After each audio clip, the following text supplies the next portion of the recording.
A gente tem uma novidade para vocês. Temos chamadas dos alunos na videoaula. Então, vocês têm que observar a descrição do vídeo para responder a chamada e não levar falta, certo?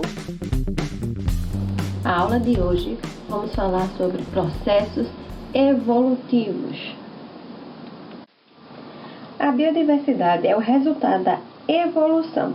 E para entendê-la, temos que ter em mente que a vida e o ambiente físico estão em constante processo de interação e de mudança.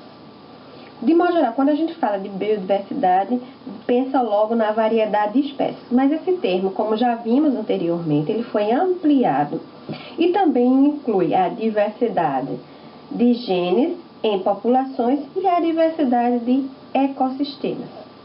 Então, nessa aula vamos falar sobre a evolução biológica, procurando entender como surge e se estabelece a diversidade dos seres vivos. E essa diversidade, essa diversidade de espécies variou ao longo da história da Terra.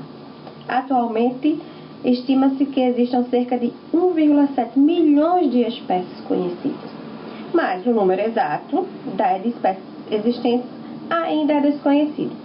A estimativa é que esse número varia entre 5 milhões e 100 milhões de espécies existentes que ainda precisam ser descobertas.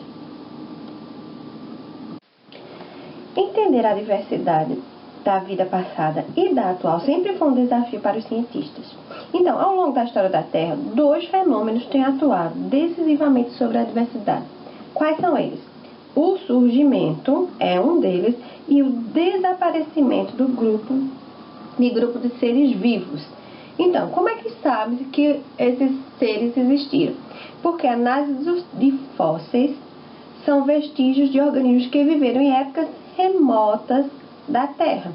E indica que o número de espécies novas aumentou muito em determinados períodos do tempo geológico, assim como ocorreram eventos de extinção em massa.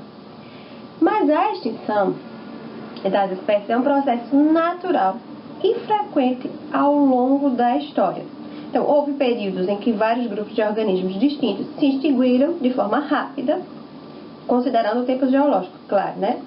E praticamente concomitante, o que nos leva a pensar em uma causa comum para o desaparecimento. Então, as evidências sugerem que esses grandes eventos de extinção foram causados por alterações climáticas drásticas, por vezes associadas à queda de meteoritos no planeta, que foi o que os cientistas sugerem que aconteceu com os dinossauros. Foi um meteorito que extinguiu os dinossauros. Então, estudos recentes indicam que desde o início do século XX estamos vivendo mais um evento de extinção em massa. E esse evento tem como causa, essas causas têm sido atribuídas a mudanças no ambiente relacionadas principalmente à interferência humana nos ecossistemas. Aqui ao lado vocês veem um gráficozinho de como ocorreram as extinções, os períodos de extinção, de acordo com o tempo geológico. Para entender a diversidade de vida como um fruto da evolução, ocorreu um longo processo, um caminho longo e polêmico. Até hoje existem correntes que contestam a evolução. Então, tem uma linha de pensamento que defende que existe a criação divina dos seres vivos. Isso é o chamado criacionismo. E, uma vez esses seres são criados, não mudam ao longo do tempo. Então, fala-se em fixismo. Então, tem uma linha de pensamento de pessoas que acreditam no criacionismo, e esse criacionismo leva ao fixismo das espécies. Outra base de pensamento são que os seres vivos são caracterizados por uma essência própria, imutável e universal. Aí fala-se do essencialismo. No essencialismo, as variações entre os indivíduos dentro de cada espécie são entendidas como acidentais ou imperfeições. Então, apesar da existência de interpretação até nos dias atuais desses dois tipos de pensamento, as ideias evolucionistas são as mais amplamente aceitas na comunidade científica e são a base dos estudos atuais na área. Então, de acordo com um cientista ucraniano, Teodosius, nada em biologia faz sentido a não ser sobre a luz da evolução. Para entendermos a evolução dos seres vivos e suas relações de parentescos, existe a análise de muitas evidências. E quais são essas evidências? Os fósseis, as homologias, os órgãos vestigiais, os dados moleculares e a embriologia comparada. Vamos ver cada um separadamente. Os fósseis. O que são fósseis? Então, fóssil é qualquer indício da presença de organismos que viveram em tempos remotos na Terra. E existem vários processos de fossilização. O mais comum é a substituição de partes orgânicas de estruturas rígidas, no caso o esqueleto, por minerais do solo. Então, fala-se em petrificação, que é o que vocês mais encontram muito nos museus. Então, é o processo de petrificação. Mas também existe a impressão, que é marcas deixadas pelos organismos nas pedras. As partes duras dos corpos dos organismos são as mais frequentes conservadas no processo de fossilização. Mas também existe casos em que partes mole do corpo também é preservado. É no processo de congelamento, que esse é um mamute encontrado congelado na Sibéria. Então, é um processo de congelamento. E também tem o âmbar, que são insetos ou organismos encontrados em âmbar, que é uma resina pegajosa eliminada por pinheiros e que sofre endurecimento, permitindo conservar as partes moles dos organismos quando estão fixados nela. Então, como é que ocorre o processo de formação dos fósseis? Aqui é um exemplo de um peixe, que ele pode estar ou no oceano ou no rio. Então, esse peixe ele vai morrer, o seu corpo vai ficar ou no assoalho oceânico ou no leito dos rios, dependendo do seu habitat, e vai sofrer decomposição. Então, ao longo do tempo, ele pode ser encoberto por camadas de sedimento e sofrer a fossilização. E sobre essas novas camadas, organismos podem passar pelo mesmo processo, outros organismos. Então, as camadas de sedimentos que são colocadas umas sobre as outras. Com isso, em geral, as camadas mais inferiores são as que se formaram primeiro e, portanto, são as mais antigas. Os fósseis que são encontrados nela são de organismos que viveram em tempos remotos. E em função da movimentação dessa crosta terrestre, como vocês viram já em geografia, então, essas camadas de sedimento elas podem sofrer dobramentos, quebrar ou serem removidas pela ação erosiva dos ventos ou da água. Então, algumas vezes, essas alterações na crosta elas causam inversão da camada de sedimento, de modo que as camadas de fósseis mais antigas acabam ficando na parte superior, mascarando a interpretação. Então, todo esse processo ele fica registrado em que tipo de rochas? Em rochas sedimentares. Lembra, gente, na formação dos fósseis, as rochas são sedimentares. E esses registros, eles representam um livro que vai contar a história da vida na Terra. Mas essa história, ela é completa? Muitas vezes não. Por quê? Não são todos os organismos que deixam fósseis registrados. E esses fósseis não são fáceis de serem encontrados. E algumas folhas desse livro, eles podem ser mal preservados ou estarem faltando.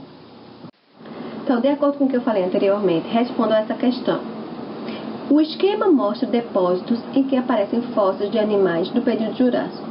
As rochas em que se encontram esses fósseis são: alternativa A, magmáticas, pois a ação de vulcões causou as maiores extinções desses animais já conhecidos ao longo da história terrestre.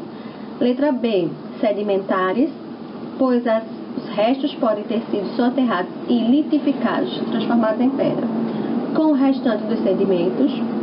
Letra C, magmáticas, pois são as rochas mais facilmente erodidas, possibilitando a formação de tocas que foram posteriormente lacradas, ou alternativa D, metamórficas, pois os animais representados precisavam estar perto de locais quentes.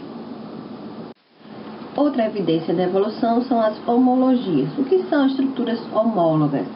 São aquelas que derivam de estruturas já existentes em um ancestral comum exclusivo, podendo ou não estar modificada para exercer a mesma função. Como exemplo de homologias, nós temos o nosso braço, os membros anteriores dos cavalos, as asas do morcego e as nadadeiras da baleia. Vejam aí na imagem. Então, elas são homólogas porque derivam de ossos dos membros anteriores presentes no grupo ancestral que deu origem aos mamíferos. Então, são estruturas homólogas. Mas cada um exerce função diferente. Porque elas exercem função diferente, é dita que é uma divergência evolutiva. Lembrem-se, ele tem uma origem comum, de um ancestral comum, esses ossos, os membros da pata do cavalo, os nossos braços, asa de morcego e da baleia, mas tem função diferente. Então, isso é divergência evolutiva. Existe também estruturas homólogas que também estão adaptadas a uma mesma função, que é o caso dos ossos das nadadeiras anteriores das baleias e dos golfinhos. Ambos são mamíferos e com membros anteriores modificados para a vida no ambiente aquático. Há caráteres que se assemelham simplesmente por exercer a mesma função, mas não derivam de modificações semelhantes, que significa o quê? Que não possuem ancestral comum. São ditas estruturas análogas. Esse tipo de semelhança não é usado nos estudos que visam estabelecer relações de parentesco evolutivo. O exemplo de analogia de estruturas análogas são as asas das aves e as asas dos insetos. Ambas desempenham a mesma função, que é o que? O voo, né? Mas não derivam da mesma, não têm um ancestral comum. As estruturas análogas são frutos do que se chama de convergência evolutiva. Por quê? Nesse processo, a semelhança se deve apenas à adaptação à condição ecológica semelhante. Então, eles têm a mesma função, que é o voar, mas têm origem de ancestral diferente. As asas de inseto é composto de quitina, as asas das aves têm penas e ossos. Os órgãos vestigiais são aqueles que, em alguns organismos, são de tamanho reduzido ou atrofiado, mas em outros organismos são maiores e mais desenvolvidos. Então, a importância evolutiva desses órgãos é indício de parentesco evolutivo. Qual é o exemplo que tem aqui na imagem? O seco de órgãos vestigiais. No ser humano são o seco e o apêndice vermiforme. Nos coelhos, o seco é uma estrutura bem desenvolvida, onde o alimento parcialmente digerido é armazenado, e a celulose é degradada pela ação de bactérias especializadas. E também na extremidade final, no seco, apresenta a extremidade final mais estreita, denominada de apêndice, que corresponde ao apêndice vermiforme humano. Esse apêndice, considerado anteriormente sem função, é o local onde a concentração de órgãos linfóides relacionados com a imunidade e também é o local onde se desenvolve de modo protegido muitas bactérias intestinais envolvidas nos processos digestivos. Evidências moleculares. Todos sabemos que os organismos com estrutura celular têm DNA como material genético e que os genes são trechos dessas moléculas de DNA. Esses genes são transcritos em moléculas de RNA que podem ser traduzidos em proteínas. Portanto, o DNA, o RNA e as proteínas são moléculas presentes em todos os seres vivos. Assim, comparando as sequências de bases nitrogenadas do DNA ou do RNA, ou comparando as proteínas de diferentes espécies de seres vivos, podemos estabelecer um grau de proximidade evolutiva entre essas espécies. Significa dizer que podemos estabelecer o grau de parentesco evolutivo entre elas. Então, quanto maior for a semelhança nas sequências das bases nitrogenadas dos ácidos nucleicos, ou quanto maior a semelhança entre as proteínas dessas espécies, maior será a proximidade evolutiva entre elas. E, por fim, a embriologia comparada. Que a embriologia comparada ela mostra a grande semelhança de padrão de desenvolvimento inicial dos seres. À medida que o embrião se desenvolve, surgem características individualizantes e as semelhanças diminuem. Então, quanto mais diferentes são os organismos, menor é a semelhança no desenvolvimento embrionário. E assim finalizamos essa parte da aula.